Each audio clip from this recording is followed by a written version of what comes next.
Okay, we got two red dots. All right, we are recording.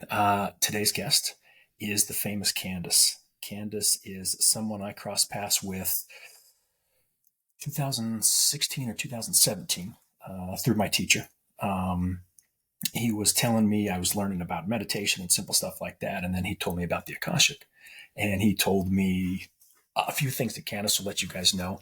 Um, and my response to him was bullshit. There's absolutely no way that's possible. And then I met Candice and realized it was absolutely possible.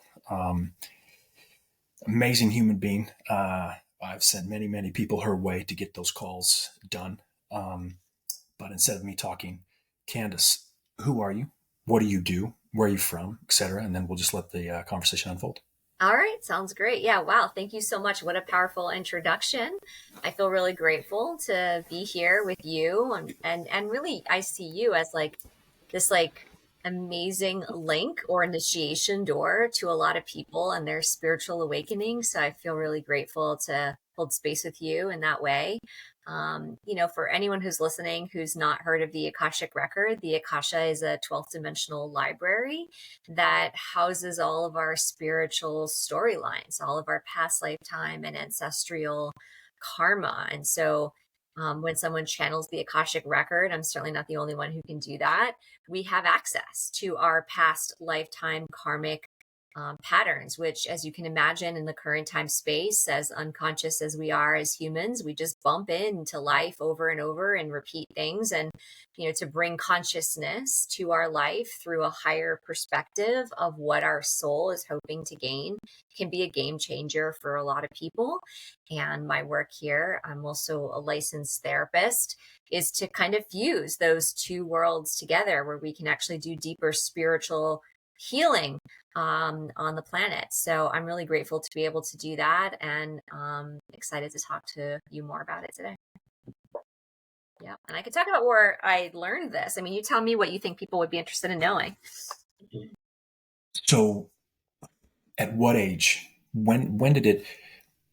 Give me a story of when it Yeah. happened, because I'm assuming it was a voice here or there or something tapped in and Yes. you kind of pushed it off and then it grew and grew and grew. And when did Yeah. you realize it was the Akasha? What did you think it was at the first? Well, I would never describe myself as an active mystic. I think as a child, I was a very fearful child. I had a lot of monsters under the bed sort of situation, being afraid of the bump in the night. And I think really I was just tapping into alternative frequency and energy and just didn't have a communication or a form of understanding. So, when I went to college, I sort of put it in a box. I had all kinds of wacky things happen in my life, like people would pass away and I would sort of see them or feel them or have crazy dreams. And I just sort of was like, well, that's the normal thing. I'd go to the grocery store and look at a person and then walk home and think, wow, that's too bad that person experienced a loss in their family. And I soon realized that, and actually not soon enough, but I soon realized that like this sort of information I had access to was not normal information for the average bear. I sort of thought like it's common knowledge when you look at people at the grocery store that you feel their feelings. But that was new to me. And really, I think the major gate of initiation for me with the Akasha was when I went to do a work exchange at Kripalu Center for Yoga and Health. And that was a really like potent, powerful 3 month immersive service. I meditated multiple times a day for 3 months and took like really progressive, amazing trainings. And I went to a full moon labyrinth walk at midnight, because who says no to that when someone offers it to you, right? And I was in the center of this labyrinth and someone passed around an oracle deck. I had never seen an oracle deck in my life. I was 27 years old. And they put the deck in my hands and it was vibrating out of my hands. And I was like, whoa. It was like one of those moments that people describe like they had an awakening. It was kind of like that. And I pulled a card and I could feel and hear the messages like just in my ear. And I left that experience, went right to the bookstore the next day at Kripalu and purchased that oracle deck. And then the rest of the volunteers at Kripalu were asking me like when they could get a reading. And I was like, look, I feel like a loaded gun. I have no idea what I'm doing. And I'm just bought the deck because it talked to me. But I don't trust myself. And they're like, well, we trust you. So we're happy to be a guinea pig. So I spent my 3 months there just playing with an oracle deck. And I was already a licensed therapist at the time. And I had these worlds separate. I worked in the jail with HIV positive individuals for a lot of my career and as a social worker. And I asked big questions. That's actually what led me to Kripalu. Like, how is it that people end up in these families with these lives and other people don't? Right? Is it like a lottery? I just had these questions that no one could answer. So when I came back after that work exchange, my whole life was obviously different. And I started to seek out other forms of teaching. I found other tools to learn how to read oracle, and I kind of literally, I think we would describe this as like falling into it, but I probably would say now like divinely led to the right person, the right teacher who had a calendar that said, I teach these things on this schedule. And one of them was Akashic Records. And I said, what's that? And she said, oh, it's how you learn about your past life karma. And I said, I probably have a lot of that. I'll sign up. And I signed up for the training without ever having a session in my life and just showed up to learn how to read the record. And of course, when she showed me the proper way to do that, which, different teachers have different methods, it was like another unveiling, if you will, of that fairy deck kind of situation where there was an even wider, I guess, channel. And I couldn't stop the information from coming in. So I think, we find our way to where we're supposed to be, but ever since then, I haven't been able to look back, and then ended up having to quit my full-time job as a therapist in order to do this work because it was just kind of walking towards me. It just what it feels like. It was walking towards me, and I just met it at the door and continued to say yes to the experience. How long, and do you still talk? How long did it take for you to feel comfortable reading the Akasha? When the teacher was helping you, was it a 6-month process? Was it a multi-year process? Yeah, that's a good question. It was a multi-year process. Her method was like a very small group method. So you were in a class with 1 to 4 people, and it was over a weekend. And when she sent me home, she was like, now practice. And I was just kind of like, I don't know what I'm doing. I don't want to do this with anybody. I feel like not equipped. So I kept taking her trainings over and over. And there's like 3 to 4 levels. And there are different levels of just reading for yourself versus reading for others. And in my own work now, when I teach people the Akasha, I follow the same path as my teacher, which is like, you can't read for others unless you can read for yourself, which is really freaking hard to do because you have to get out of your way and you have to sidestep the ego and you have to manage the emotional responses and still ask the questions of the Akashic field. And so, I think I spent like 2 years, honestly, in her trainings until friends were like, hey, we know you're doing these trainings. Could you do this for us? And literally I was doing it because I wanted to uncover my own karma. Like on no universe that I want to do these trainings to be doing this professionally. Like that wasn't what I had signed up for. And again, it just felt like it was walking towards me and I just was like, okay, I'll do this now, and so my friends were asking. So I did a lot of free sessions for a while with friends, just working with the energy after my teacher was like, there's just no other trainings you can take. So good luck out there, So I started doing it for friends. And I can't even recall, I think a friend of mine, how it started to be like a business. A friend of mine told a friend who was like, well, I can't have you do this since I'm not your friend for free, so I'll pay you. And that's how it started. And then I had like a moment during I can recall it very distinctly, like 4th of July, the irony of that. And it was raining and I went outside in the rain and I like danced around and I was like, well, I guess I'm going to be out there. I'm going to tell the world, as if anyone cared at the time, but I'm going to tell the world, that I do this work. And I made a website that said I'm a licensed therapist who does this work. And that actually came on the heels of me looking for a therapist that did more spiritual work and couldn't find it. So I was like, if I want that, maybe other people want that.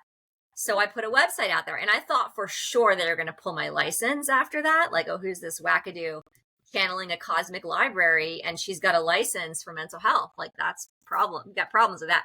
No one knocked on my door still this day, knock on wood. But that's when I first put the website out there and it really did snowball from there. for sure. I mean, I have more stories about all that, but that's the gist. Okay, well, we got an hour here, so we'll ask for some of the more of those stories. I kind of like to just listen. So Mm-hmm. when you're talking about you can't read for someone else unless you can read for yourself. Which one is harder? I assume reading for yourself is harder Yeah. because you just don't want to hear it Yeah, sometimes. I'm so glad you brought it back to that, because I think that's a juicy place to stop. If if I'm observing like what I like think is juicy to talk about, it's a million times harder to read for yourself. I think people that come to learn the Akasha also that want to read for others, like that's an easier way that the ego shows up, doesn't have to do its work, you know? So it's not the work that I teach. I certainly think like there's nothing wrong with however anyone wants to teach it, how the work wants to come through. But I always say, when you learn to read the Akasha, you meet what's in between you and God. When you open your channel and you open your heart and you try to connect to that energy, you will be met with yourself. And it's that dark inner voice that says things that you don't always have consciousness around. And it is, you would know as someone who meditates, that this idea of transcendent connection and all the chatter that goes on between the ears is like what shows up when you try to open the Akasha.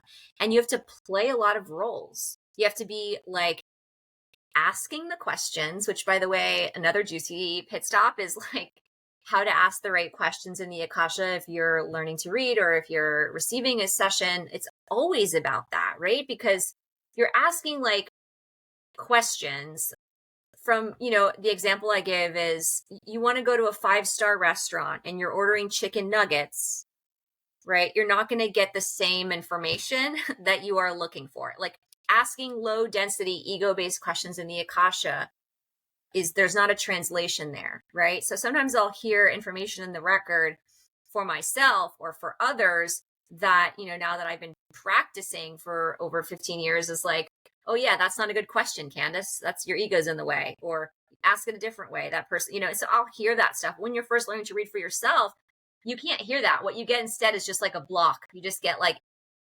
silence. And so people are like, well, I guess it's the Akasha, or I guess I can't read. And so when you learn to read for yourself, you learn that the way you ask questions is potentially preventing you from opening a high channel, because you're instead stuck in that dense energy and that chicken nuggets kind of place where the Akasha can't reach or meet you there. And that's also because the consciousness of the mind sometimes can't open to meet that frequency. And we know that through meditation too, right? Like if you have a busy mind, it just takes some time to open up to get to that consciousness, when things sort of fall away. So in practicing, you're juggling when you read for yourself, because if you're thinking of the question to ask, and then you're hoping, you're navigating whether that's an ego-based question, sifting through that. And then you're throwing it up or shifting it into the channel, waiting for the Akashic record keepers, and for the information to come in. And then you're noticing that information as an observer. And who among us are great, humans in general, great at observing? We're not, right? We're like, we are looking at something, we're observing something, but we also have another game running behind that, right? We're telling stories about what we're observing. So you have to observe, and then you are responding as yourself. Oh, wow, I hear this information from the Akasha, and that makes me feel, and that makes me think of blah, blah, blah. So you're responding as that, as a human emotional body. And then you have to put the other hat back on of asking the next question that follows up. It's really freaking hard to do. It's like 10 balls in the air. So I like to, how I teach it, how I learned it was like, you got to have an automatic writing practice, which is like, write every question, write every answer. And it sort of just helps, I think, do some depersonalization. And then you can go back and read it and you can be like, oh yeah, that's a very ego-based question. Or, oh yeah, I totally ignored this. You can see it in writing after. So, it's tricky. And a lot of times people project their stuff onto the Akasha, which I feel like a guardian of. I think it's a sacred energy and I feel like a steward, and I'm so grateful to be able to like work in that space. But sometimes folks will say something that I know is Akashic information when they're learning to read. Something like, they told me that I'm not worthy enough to know this answer. Right. And I'm just like, there's no way they would ever say that. I'm like, do you tell yourself ever that you are not worthy enough to hear this answer? And they're like, well, actually, no, but my dad used to tell me that. And I'm like, well, yeah, it's in your subconscious. And so again, it's that chicken nugget situation where you're putting on your own glasses and you're looking up at God, and the Akashic information, that's coming out of source might say like, you might want to learn some skills, or you might need to explore blah, blah, blah, right? Whatever the practice is. And because the person is oriented to having a lower sense of worth, they're going to translate that information through their form as, I'm not worthy, because that's a story they're resonant with. So when we teach people to read the Akasha, I think it's about, we do like 3 weeks. It's a 6-week training that I teach, like, of just noticing the ego in the Akasha, because that's like such a problem, right? Because then it's just like, oh, the Akasha's, there's all these kinds of projections on that field, which I think are not true. So it's juicy. It's juicy stuff. I'm going to pause because maybe there's questions there. Give me, there's quite a few people that you and I have both crossed paths with that I've sent your way, and there's going to be even more. And they're going to watch this, and they're probably going to catch right on to the chicken nuggets versus the 5-star steak. Right. Could you give us an example of a chicken nugget versus a 5-star steak question? Yeah, that's good. What is going to be more beneficial for them? Sure. Yeah. So will I make $100,000 this year? Is Johnny cheating on me? How can I get person X to approve of me? What do I need to do to experience more attention from my partner? These are all chicken nugget questions because they represent conditional, projected approval seeking. I think that sovereignty in the Akasha is really important, where you're outside of your wounded state, you're outside of the pain body. Higher frequency questions, and I'll give you the alternative of what it sounds like in a denser version, but all I just shared there are super dense questions. And so when I work with people, I'm like, here are some good questions to ask, because I'm like trying to give them a layup, right? Like, go here, don't go there, because then I have to translate their question into a higher frequency question. So will my partner cheat on me? Or how do I get my partner to love me? The Akasha would want me to translate that question into, how can I transform my feelings of insecurity and attachment in relationships? How can I feel more whole and love in my marriage? What is keeping me separate from the energetic of abundance versus the, how do I make 100 grand? They love how and what questions in the Akasha much more than why questions. Why questions tend to lead us to victimization and ego. Why did they hurt me? Well, because that's part of your soul plan. No one's ever satisfied with that answer, right? Like, that goes nowhere. It's like, it goes nowhere. Why? It's like a baby. Like, why? Why did this happen? I mean, like, no answer I can give is going to make it better. Well, the short version, that's the answer for everyone, is you wrote it into your soul contract. And there is some value in like, well, it's connected to this theme and it's for this reason and for this reason. That sometimes is helpful, but so if there's like if we're going to get all, specific here, probably like 15 to 20% of the time, why can be useful if it's linking us to a pattern. But for the most part, whys are not so good. What is in the way of this growth? How can I transform something? Way better questions. They tend to lean us into like the 5-star restaurant department. And I can always smell a chicken nugget question when it's coming out. And then I usually summarize it back and say, is it okay if we ask this? Because this is a question And usually what's interesting is we tend to want to ask questions that involve the free will of others that nobody can decide. And I think we forget that we're sovereign, that we own the power of how we experience our reality. Instead of asking about other people and the money and the boss and the girlfriend and all the things, you could be asking about yourself and why you've created that situation to begin with. And as you can imagine, if the ego is really defended, it's not going to like that question mirrored back. Yeah, I assume you experienced that directly with me on our first few calls. A lot of my calls were exactly a lot of my questions were very chicken nugget at the beginning. So I'm glad you kind of cleared that up for a lot of people, because if they can go into their first call with a lot of how and what questions, that's going to save them a lot of time. Yeah. So that's good. Yeah.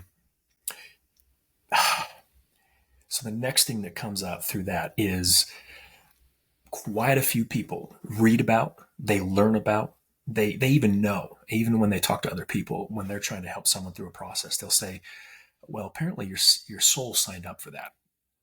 My question is, and I think I've joked about this with you, and I've joked about it with a few other people that I've talked to, beings from the other side. And the answer always comes back about the soul contract. And I always say, well, fuck, I wish could I talk to my soul real quick and see if I can make an amendment, right? Is there in this dense 3D world, is there the ability to shift part of our soul contract, or is it set in stone until we shift to a new incarnation? No, yeah. I mean, I love this question. Can you shift soul contracts real time in this life? I hear in my head even now, 100% yes. How you shift them is everything. And the how may not be what you want to hear. Soul contracts are really, nobody up there has like a dart gun with with your face on like a big thing and just shooting them at your face, right? Like, people have this sense of anger around their lives that is mind-boggling, right? It's like they got the short end of the stick. It's a projection of blame. It's like also a departure from their own ownership and accountability into their lives, which I think is problematic as humans. But the opportunity to be present in your contracts and you shift them by looking at what you're being forced or triggered to address in yourself as a result of that relationship. And I've seen in my own life and other people's lives, when these things come up, and I can give an example because that might be better for the listeners, but I'll explain the pattern first. When you see it on the wall, and then you realize what needs to be done and you do it. And sometimes we get it right the first time. And if it's a deep pattern over multiple lifetimes over an ancestry, it takes us a few tries. But it can shift and dissolve instantly to the point where you never manifest that thing that you experienced ever again, because the energetic that you were holding that was calling that magnification to you no longer exists. And yes, everything that you experience is part of the quantum field of energy that you are putting out. You are the one with the dart gun, right? Because you are the one that's holding non-love in your frequency field from other lifetimes. And there's an attraction to the people that we've had electricity with. There's an attraction to the people and the patterns. And when we come back, there's a natural attraction. So we will attract certain contracts, and you can transform them instantly if you are in tune with what you're being forced to learn, to do, to absorb, to trust. I'll give you a couple examples, one with myself, one with a client. When I first started this work, I was very scared. I talked about this before. I was very scared what people would think in the academic world about me channeling a cosmic library. And so I did not talk about that in lots of places. And I finally, when the website went up, I thought, well, I'm going to have to get office space. So I went and interviewed with 2 therapists locally that were very respected, had a large building. And I went in my like pants suit and I talked well and looked professional and what have you. And they said, "Oh, sounds great. We'd love to take your money." And I said a few fluffy words about the Akasha, and I went home and I went out to dinner with my husband, and we had champagne. And it was like, "Ash, you're stepping into your power. You're stepping into the Akasha." I went to bed so happy. Woke up the next morning, 6 a.m. text message. "We don't want someone like you, Antichrist charlatan, in our office. We looked at your website and it's not in alignment with the ethics of our profession." And I did that take your bra off because you need more space in your heart chakra to cry, snotty cry, snotty, ugly cry for 4 hours. And it was the thing that I had been avoiding to hear for a long time, that I was scared to hear. And it forced me in the best possible way to this confrontation within myself around my own self-acceptance. And so there was a contract, just to tie it back in, with these people for me to see a mirror of what I was scared of in myself. Scared of this. Am I worthy enough? Is this okay to do in the world? Am I going to be in trouble for this? Whatever those words were, they mirrored that to me. And I was being, to the point I made earlier, being forced to look at that worthiness in myself.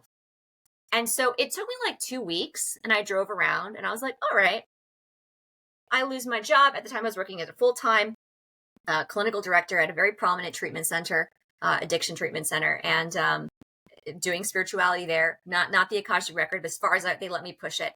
And I said, all right, so I get fired. I was making things up. I get fired, and I work at Starbucks forever. I was just making up worst case scenarios or random scenarios. I have nowhere to go, but I work at a grocery store, and I do the Akashic Record. Let's say that's my reality. Is that better? Is that more authentic than putting this in a box, locking it up, and walking a mainstream path? And I came to the conclusion that I can't put it in the box because it's who I am. And if it means that I lose everything over being who I am, then so be it. And something happened there where there was a sense of ownership over my worth, and safety and trust over my worth around this work. And it's as soon as I made that decision, it was literally the 2 days later, someone else called me for office space, and oh, we saw you were looking for office space. And I said, look, just so you know, I'm not going to drive down there and waste our time if you're not cool with me channeling a cosmic library and using that interdependently in psychotherapy. And she was like, that's the best thing I ever heard. Would you like to come rent this office space? And it was boom. And honestly, Charlie, never again in the 15 years that I have been in practice since this started, have I ever had anyone in the professional realm question me ever again. I cleared that contract with myself by stepping into the courage of accepting myself. Now, sometimes it works like that.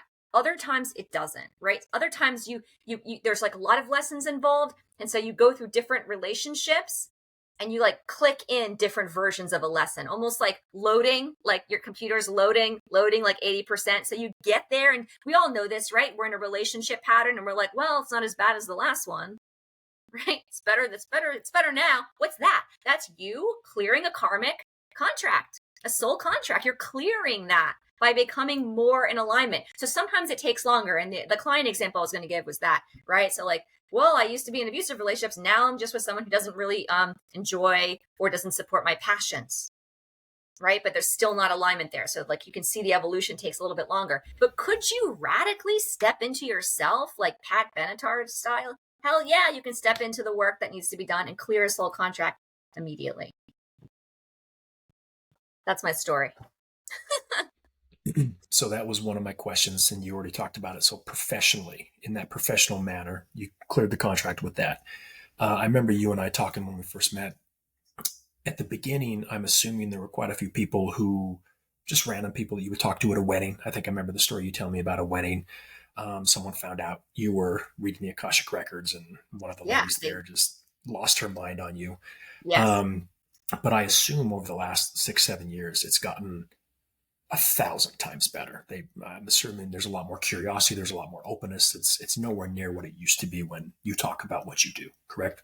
Totally. Yeah, definitely. I Mm-hmm. mean, to the point where, I've gone every year to the Florida State Social Work Conference and presented on Buddhism. And that's like a legit academic conference for my profession.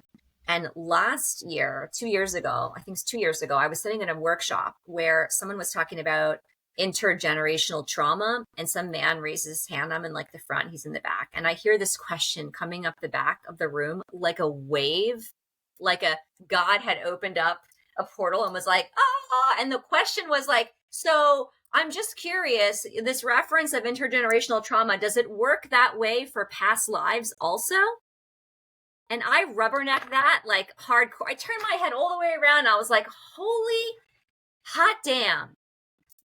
The world is coming to a new place. And it was then that I felt a twinge or a push to take this work a little bit further. And hence now why I'm doing the research, because I felt like I don't need to break down a door that doesn't really want me there.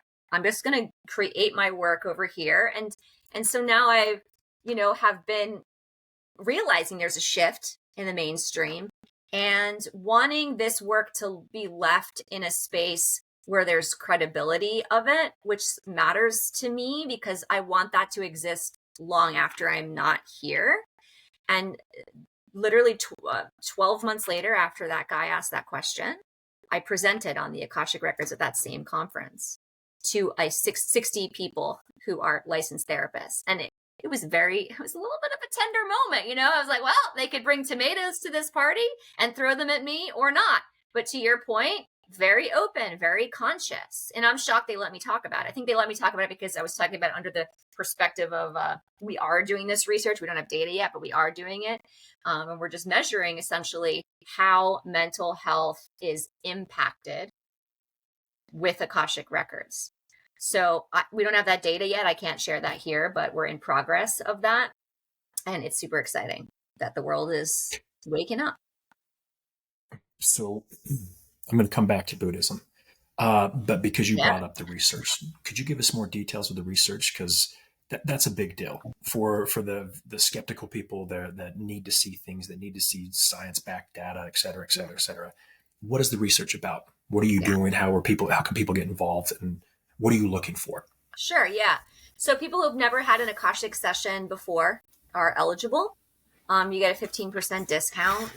There's some priority in booking for that. And what we're looking to prove, our hypothesis, is that Akashic Records improves mental health, specifically anxiety, stress, and depression. And we actually measure that with mental health assessment scales. So we pluck these scales that are used only for therapeutic interventions and we put them in our work. So people will have a session, they'll complete those scales, they'll have a session again, they'll complete those scales. So they do it several times. And the scales are on stress, depression, anxiety, connectedness, a sense of connectedness, and a sense of resilience. And again, these are all evidence-based scales. So they've never been used ever. Akashic Records has never been used ever in this sort of study.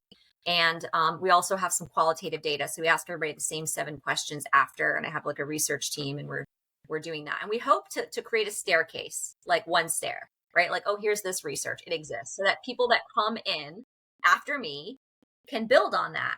Because when I had to write, I mean, by the way, between you and I and whoever else is listening to this, if I knew what was involved in the research at the start, I would have never done it because it's the most work I've ever done in my whole life. And I've done a lot of I hard bet. things. I And bet. every door of that process is like, oh, now you have to write an 18-page literature review. Oh, now you have to spend thousands of dollars on all this data systems, right? So like, it's just been an unraveling monster, but we're doing it right because we want it to be counted, which means we'd be able to publish it in all mental health professional journals, whatever the research is.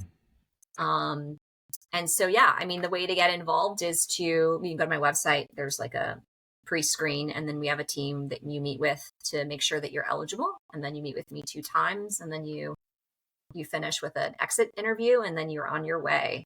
So that's the process. And, it didn't hit me till we started, classic Candice style, where I was like, oh, what if the research shows nothing? And we did all of this.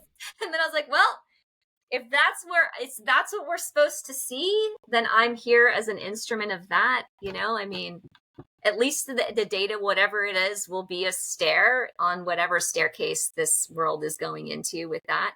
My hope and my commitment to everybody who's like put themselves out there for the research, because we are recording all the sessions and we have access to actually aggregating the data as well and looking at it from different perspectives, is my promise is to paint the town with whatever this data is so that it can get some traction for others to see, and upcoming researchers looking at altered states work and mental health. And my beef on this too is like, altered states has been around forever. Why is it not being talked about in mental health? Why? Right? Like, to me, it's just bizarre. Like when you give birth, you're in an altered state. When you're sleeping, you're in an altered state. When you have an orgasm, you're in an altered state. When you're meditating, you're in an altered state. It changes brain chemistry. Why are we not talking about that with mental health? So I'm excited to bring it forward and see what shows up, and happy to have anyone. We are looking for 100 people in our study. Right now we have about 35 in the process. We have some still waiting to get in through the pre-screen process, but not everybody wants that. Sometimes they fall off. So it's still cool to sign up.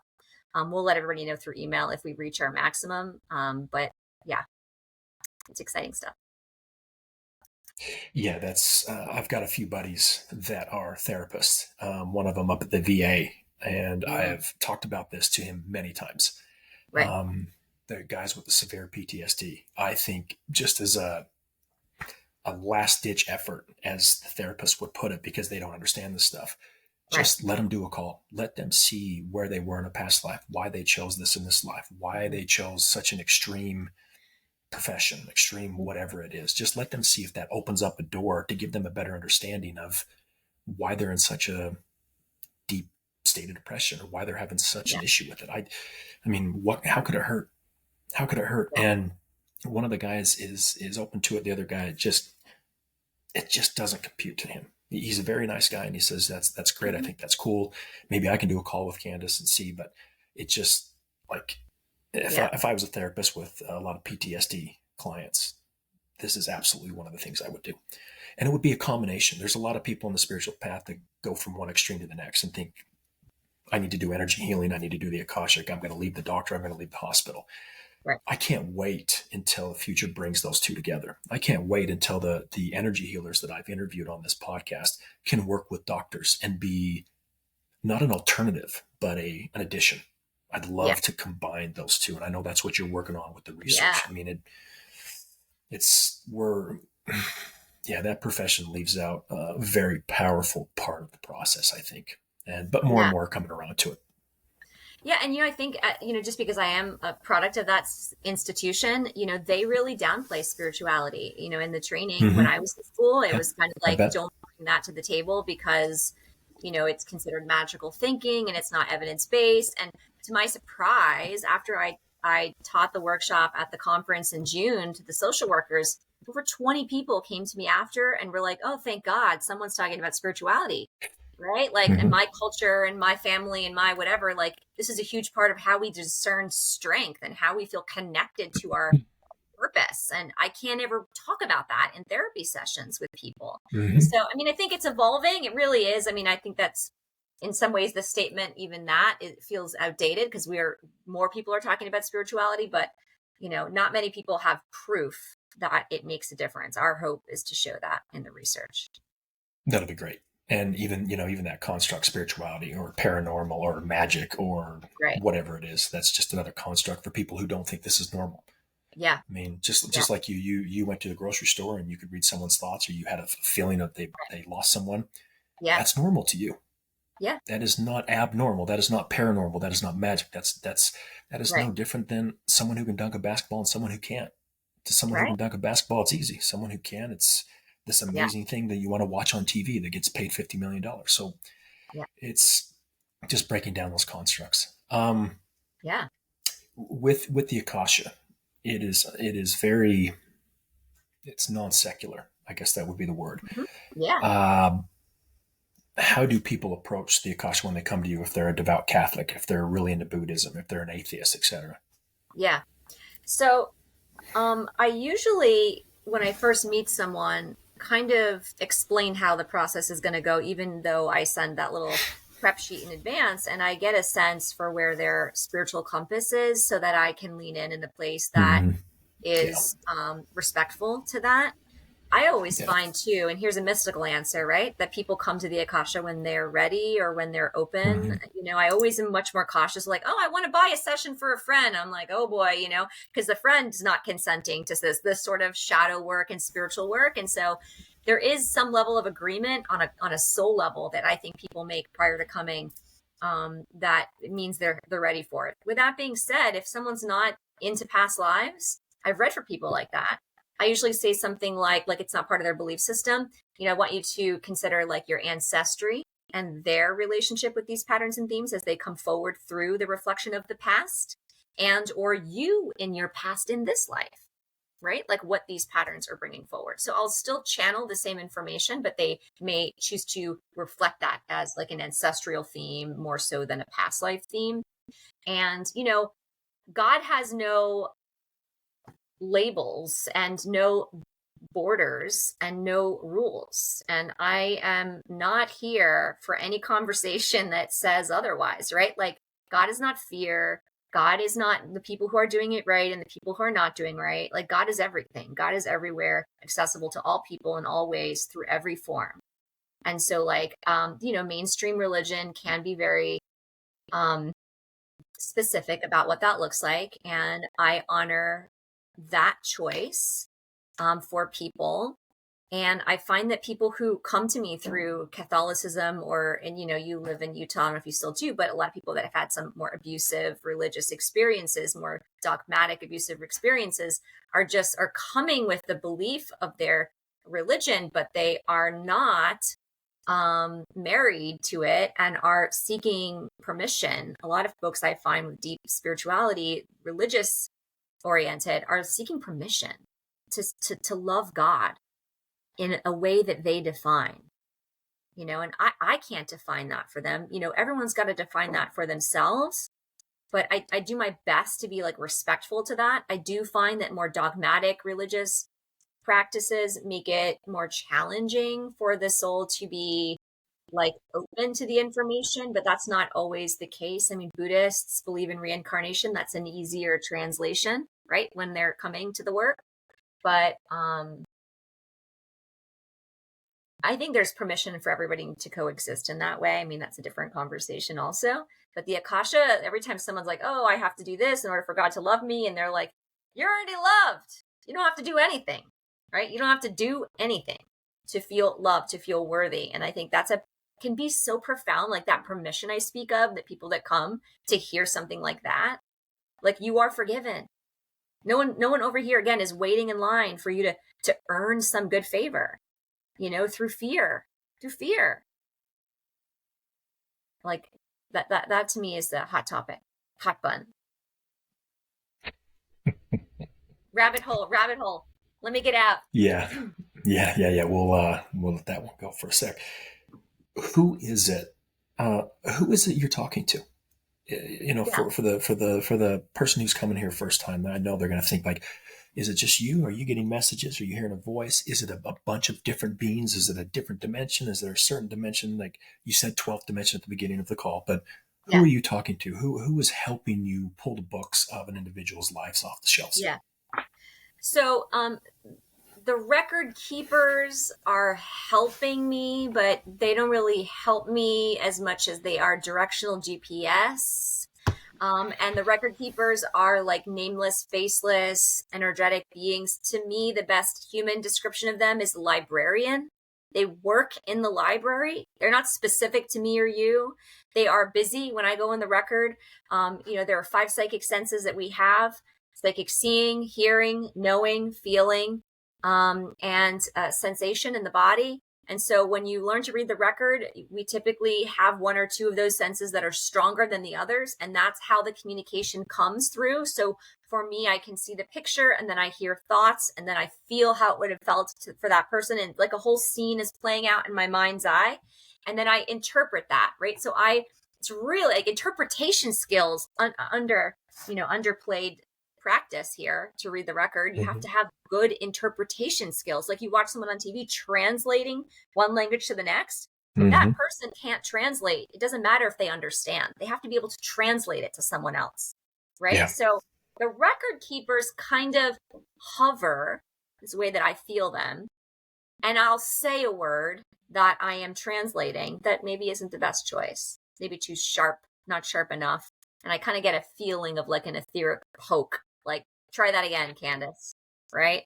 Or watch out, don't go down that, that alley when someone's asking about free will. They never like those questions in the Akasha. If someone's asking about like how they're, what's going to happen in the future that involves like 10,000 other conditions of free will, they're like, that's not likely. It's like we're going into the marshland of non-answers here. Don't go there. So I feel here, no. And they're pretty funny, the Akashic record keepers. There's a lot of cheeky sort of comments in the way they use analogy and groups of things. I was channeling this weekend and they gave some analogy of like the broken spaghetti jar and what we do when we see a broken spaghetti jar. They're like, some of us just walk on over in our bare feet and lick it up. Like, we are just there, like taking in all the trauma and what happens, we end up with that as well. So they give lots of analogies. And I want to make a delineation that the Akashic information is not dependent on the record keepers. It's a scroll. It's a frequency in the quantum field. It's almost like a marquee that's always running and being created. You hop into this information. It's like you hop into the internet and you're Google. And I'm just Googling spiritually the information, and all the information's there. The record keepers add the flavor of like, oh, don't, and sometimes I'll hear things like, that person's not buying anything you're saying. That person's holding back. Like I'll hear the twinges of their hover around the information. And I always say, like, especially when I teach it too, like, you got to have a relationship with the record keepers to be good at reading. You can't just go in there and wander around the internet. Imagine that, right? You're wandering around the internet. Where do you end up? A lot of places, right? Are they all credible websites? No, they're not, right? So are you receiving the right information? Are you asking the right question on your Google search bar? Record keepers are great for that. They're like, wrong question, Or I said a word today, they're like, that's not the right word. I hear that. They correct me multiple times this session. And so I correct myself in that way. But Well, that brings up a great point. The Akashic record, I'm sorry, what did you call them again? record keepers. Yeah, record keepers. The record keepers are as neutral as it gets. Oh, yeah. The Candice level person, that's where people need to learn to decipher who they're Oh, talking to, because they can do a call with you, feel really good about it, and maybe they want a second opinion and they're going to get something from someone who's a little less capable, a little less clear of deciphering that information, and they're going to get something drastically different, and that's going to cause a lot of confusion. So for anyone on this call, this human being on this podcast is very clear. What you're going to get from her is very clear. It's going to be without Candice involved, which is what you want.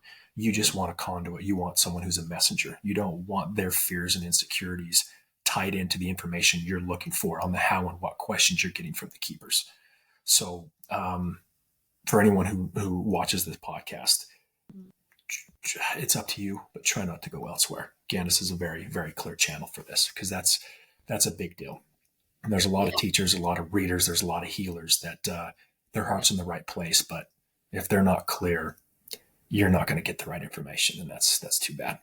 Yeah, and I can give you some tips on that too, like something that I notice for people who are looking at anyone who's doing spiritual channeling of any kind is pay attention to information that's coming in, making sure that it's not fear-based information, right? Like, you need to do this or something bad will happen, or you better do this because this is the bad juju you're experiencing, right? Also watching out for people who seem to have a reaction and an opinion about you. Mm-hmm. A clear channel shouldn't have an opinion, right? I talk to people who are actively having affairs, who are engaging in financial misconduct and that sort of thing. And in the Akashic field, if I'm listening to what's going on there, they're just talking about the pattern. behind the person and the pain or the karma behind the person. There's no space for personal Candice judgment of that person, you know? And so I think if you're noticing in a reader that they have some, oh, you should do this, this is what you should do, you know, that, you know, and there's a sense of judgment or pushiness around your life choices. I think that's a red flag. Also, I've heard from the record keepers that they don't let people in, because when I first started training people, I was like, I don't know if I feel comfortable with this, because I don't want to rubber stamp someone who's not going to do good work in the world. And they said, don't worry, here, we'll tell you how to create the training, but we're also not going to let anyone in consistently who's not going to do the work with love. And I'm like, well, what does that mean? Where they can pretend that they're in. They said, yeah, but they're not going to get any information. It's going to go nowhere. There's no energy. We'll just lock the door, essentially. We'll just lock them out of the record. And I'm just like, wow, like that's a thing, you know, like, and then therefore there's no traction gained.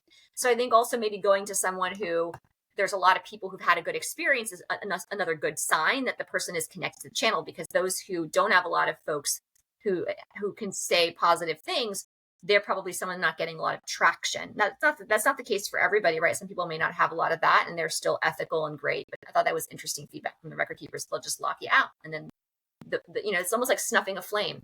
You can't go in, and then you don't get information, and you don't get people to come, and you don't get followers. And that's just what it is. Well, that makes that easy. Yeah. Yeah, that's good. There's one story I'd like you to share with me that you told me many years ago. Do you remember the story you shared with me where the lady came to you and said she wanted to write a book, and you said, well, the Akasha suggests probably not, and then something bad happened, and then she's like, are you sure? And then you're like, no, they're kind of leaning towards something else, and then something even worse happened, and then she's like, well, what about this? And you're like, and then something just horrible happened, and she's like, oh, okay, I got it.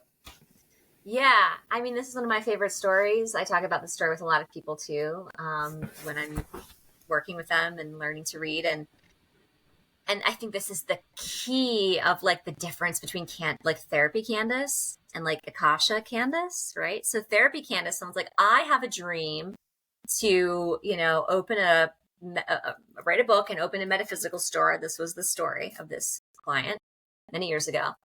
A therapy Candice would be like, let's get you to that goal, right? What do we got to do? Let's set up some, right? Some actionable steps, some accountability. Let's talk about, you know, your cognitive distortions around that goal. Let's get there, right? Akasha Candice, I meet this person, and again, Candice opinion Candice is not part of that conversation, or else it's, you know, we're not a clear channel. So it's this, she goes somewhere else. I don't know where she goes. And I'm just like listening, right? I'm listening. I open the record. First thing the record keepers say, this person will not be successful in writing a book or manifesting a business because there is a karmic storyline of abuse of power in past lives. There's a specific lesson in this life around humility and practicing unconditional love for herself and others. She is here today to learn about that. And I heard that as soon as I opened the record. And I say to her, what questions do you have for today? First question out of her mouth. I'd love to write a book and open a professional metaphysical store. What do I have to do that? It's like, shit, you know, like, you know, so it was like this Jesus take the wheel moment, right? Akashic Record Keepers, how should I handle this situation? And, you know, it was sort of like, I think the language of the interpreter, of the translator, was so important there, because you can imagine how that could harm people, right? Like that information. And I think that's why this work is so potent. It feels like it can be weaponized, and that's not to be understated. And I feel grateful that maybe she ended up coming to me because I handled her with like lots of love. But the information I said instead was like, well, what's coming in is that you may have attempted to succeed in these ways, but the door keeps closing because you're missing some important gems along the way, and those gems need to be received. And that's very different than therapy Candice, right? And so she's like, well, what do you mean I've missed some gems? Because I tried this, and then, you know, I opened a spiritual talking group at the Unity Church, and no one comes. And, you know, and so the Akasha's like, well, you know, and so I asked her the question of like, well, what's in between like what shows up for you around that. And so this idea of like, I want to be seen, I want to be a star, right? Some of the ego stuff that gets expressed when we are wounded. And we ended up having quite a beautiful conversation about karma. She did not leave screaming at me. In fact, I have a nice track record of no one leaving screaming from a session. That's good. But it was a lovely conversation of like, well, damn, there's some sobering stuff that comes up here. It's stuff that I need to look at. And so we were able to have a conversation about her ego, quite frankly, and that was super helpful. I think that what I'm noticing too, that this is a good example of that, this story. And honestly, she thanked me on her way out because she's like, I've been to people who just tell me to keep going and things keep not working out. Thanks for telling me like why and how to move through that. And I don't think she was like thrilled to hear that she's not going to be like a superstar teacher, but she felt like there were answers for her. And I think that's the beauty of the Akasha. Some people, it's not glitter. It's not glitter and sequins and 70s music and disco balls, right? Like, ooh, past lives, so fun. I think that like maybe it brings some people to it in that way, but it's not really that. And actually, when we did a case study, very small case study, we polled 20 clients, we forced them to answer, what's the most challenging part of an Akashic session, right?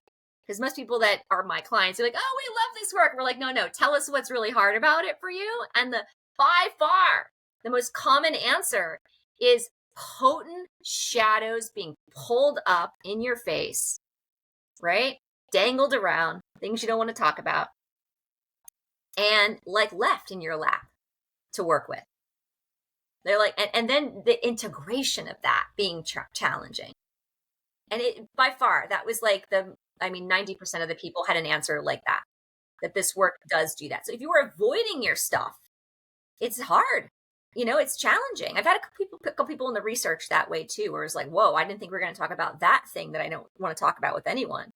I know doing this work, it's like, if there's anything in your life that you are avoiding to talk about with anyone, it is guaranteed to come up in an Akashic session, right? Especially a first one, because they see, right? So what we're doing is we're reading energy landscape of what is most fragmented, what's unhealed. So if you're hiding something, that's a big frequency. I pick it right up in the record. It just comes right out real easy, just falls right out of the record. And so if you're not ready to deal with that, then, don't come here to this door and knock on it, I would say. But, for that woman, it was a hard conversation. I was afraid to say it. I said it. Everything, my commitment to the record keepers in this work and to the integrity of this work is whatever comes in, I trust I'm meant to say. I take a deep breath and I say it with as much love as possible. But, if it's coming in, it's got to be said. And sometimes I'm more worried about it than I should be, because the person's like, oh yeah, I know this part of my ego and I need to address it. Other times it's not that way. They kind of bat it away. I think people do that too, right? I don't want to hear that. That's not true for me. Doesn't sound like my behavior. And I'll just be like, all right. My ego is not involved. I'm not here to like, I don't say this to them, but I say this to myself. It's a commitment I make. I'm not here to bash this knowledge into anyone. Like, that's not the work I'm here to do. I'm just going to share it. It's going to go in their energy field. They're going to chew on it with me live. Maybe they'll chew on it later. Maybe they'll never chew on it. It's not up to me. But it makes for a much more short session, and I think a boring session when people bat it away, because we just move through the questions. They kind of just stay guarded and that's it. But again, more and more, the work that I'm doing with people just feels like the Akasha is calling people who are ready for the work. And you've been great at setting people who seem really ready also, which is awesome. I think there's a fine-tuned skill in that, like people who are ready to kind of step into that work and knowing that, because they're trusting you to come to me also, which is saying a lot about you. Well, there's been, it's about 50-50. 50% are really excited about it. The other 20 to 30% are just skeptical and want to prove me wrong. They want to just do a call with you so they can say, Candice is full of shit and Charlie, you're a fucking idiot. So just wanted to let you know. But it's 100%. You are batting 1,000 every time. There was a time there, and I talk about it in the book. There was a time there where you were on like just a 6-month hot streak where every person I sent you, they would call me immediately, not the next day, not an hour later, immediately after hanging up with you. And most of them were in tears. Like, how is this possible? This doesn't make sense. And that was Catholics, that was Buddhists, that was atheists, that was skeptics, that was believers, that was men, women, old, young. Yeah. It's Wow. just it's just one of those things. It's Yeah. I think the most magical thing on this planet is the fact that you and I are here and we came from a single cell inside a woman's body. And that's the most magical thing. And just because everyone can do it and that's where we came from, we consider that normal. But all this etheric libraries and keepers and different dimensions and healers that can heal the spirit, Mm-hmm. it's just not what we've been conditioned to know and believe. So Yeah. I'm glad that more and more people are coming around to it. So that's great. Yeah. Yeah. Um, I'm really humbled by all of that. So thank you. It's very humbling to hear. and just it's about an hour in. I know you got to get going. Could you just for the people who are listening, we have talked about nothing but good. Is there any downside to doing a Akashic record? Has there ever been any negative impact on certain people for doing the Akashic records? Yeah, I think what we alluded to that just a few moments ago. It's kind of like the potent impact of like almost like a bat swing to your shadow, to your hidden self, and making something known to you that you're not ready to address, that now you're forced to address in your life. I think that's the downside. Um, Not knowing how to integrate is the downside to the work. Hearing all this stuff, maybe feeling overwhelmed and not knowing how to go further in it. Um, the Akasha offers lots of recommendations for people. Sometimes they don't follow up, and if you don't follow up with that, then you're just holding all this information, right? You don't do the things, right? You may not reach out for a therapist, so they make that recommendation, or you may not talk to a friend. You might just hold it, and then it's overwhelming emotionally. So I think those are potential downsides. Thank you. I actually hear the record keepers saying we do not recommend people in a potent, raw trauma state to come to us. We wish that they are more grounded so they can work with the chess pieces more intentionally. So if you just like lost someone in a dramatic way a month ago or 2 weeks ago, and you're feeling raw and you can barely participate in basic life functioning, like sleeping, eating, and communicating, this is not an appropriate intervention right away. I think that if you're struggling like that because you've been dealing with PTSD for a long time, this could be a really potent intervention. But like when there's a raw trauma state, it tends to be not as helpful for people, right? Because they can't formulate the questions. The brain is in like survival mode, right? So like big etheric content is kind of like, whoa, how do I survive today? So they just potentially won't get as much out of it in that state. Hey, are you grounded? Can you sleep? Can you eat? Can you function? Even if it's barely. Now, I have a lot of people that come to me in that state, but they've been working with me before. They've already had Akashic sessions, or they are wrestling with that for a long period of time, and that's different. But I've just noticed that I've had to do a lot more therapeutic work in those cases, less Akashic when there's trauma of that kind. I don't think many people would notice, but you are they talking to you constantly? Because you just said something and you're like, oh, wait a minute, and then you look, are they in your head at all times? Because Yeah, no, I open and close my record because okay, I would prefer not to have them in all the time. I open it right before our call. And okay, again, I know what information is coming I'm not thinking of. It just lands in, comes hmm from like, oh, boom, here's some information. And so, oh, there they are in my head. And it was almost like, hey, don't forget, like that was the feeling I got. Don't forget to talk about hmm that people who are in like active trauma, to have some space before they have a session so they can actually conceive of those larger concepts. And so, yeah, they're not constantly talking to me. No, it's good, right? okay. I need to be in my own body and as well. I'm an I ungrounded would say person that and would got to be in my that'd be a body. little I have to much. work on that more. So it's good. That would be a little much. Is there anything that has on the selfish note? Is there anything that's come through for me during this call? Mm. Yeah, I'm sort of like leaning up into that question.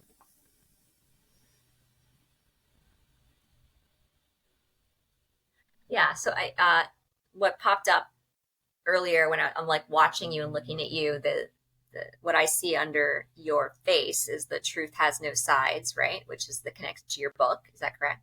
Mm-hmm. And so there's a sense of like this thought that is popping in from the Akasha, like the phrase truth has no sides is more important than ever in the next 365 days. Good.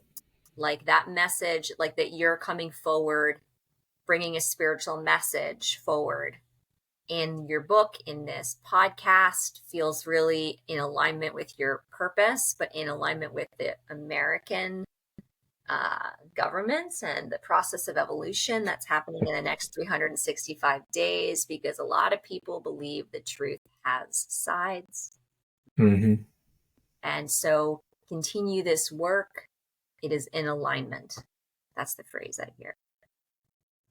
And one thing to remind you, at the beginning, you were talking about how there was a connection. You've always said that I was a bridge, and that's something I talk about a lot. That is, if Yes. someone's on one side of the river and they say, "What's the Akasha?" That's one thing that I've always enjoyed being, is just a bridge, because I don't have the ability to do what you do, to do what energy healers do.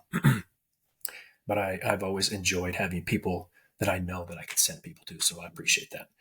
Yeah. Um, I mean, of course you can do anything, Charlie. Anything. well, I'm sure we all can. There's certain things that I'm spending certain other times on. I would much rather. It would take me quite a while to get. Yeah. I probably wouldn't be able to match your levels. So if I have someone in my corner like you, it's just easier to send them to you. Yes. Last question. It's been an hour and 5 minutes. What is truth to you? Easy answer. Truth is love. Truth is love. There's no other truth than love. We can see through the eyes of love, we can feel with the heart of love, we can experience with the hand of love, then that is truth. Everything else we experience is a mirage of fear, fragmented karma, and trauma. None of that is real. Love is the only thing that is real. That's the truth. Beautiful. Those answers at the end of these podcasts are always simple. I appreciate that. There's a lot more questions I have. I know you got to get going. I appreciate you coming. I appreciate you giving us the time. This is going to be one of the most anticipated Oh podcasts goodness. that people are going to want. Oh, just because it's when I'm talking to someone who doesn't understand the spiritual path or meditation, this is something very simple to bring up Mhm. and to get them to move towards, or to at least look upon. So they're going to love finding out more detail about how this all works, how you work, who you are, and what the Yeah. Akashic is. So we'll just wrap it up there. Candice, thank you. Yeah. Thank you so much. I I'm will. so grateful and again humbled by being able to be here and to be working with you. And the world is a better place because you are a linker of connection and relationships. It's your special sauce. And I love to see you showing up in this way through this podcast and through writing. So I'm excited to bear witness to how that grows in the world also. Appreciate that, Candice. We will. I'll get this uploaded and I'll send you the copy. Sounds great. All right. Thanks, Candice. See ya. Bye.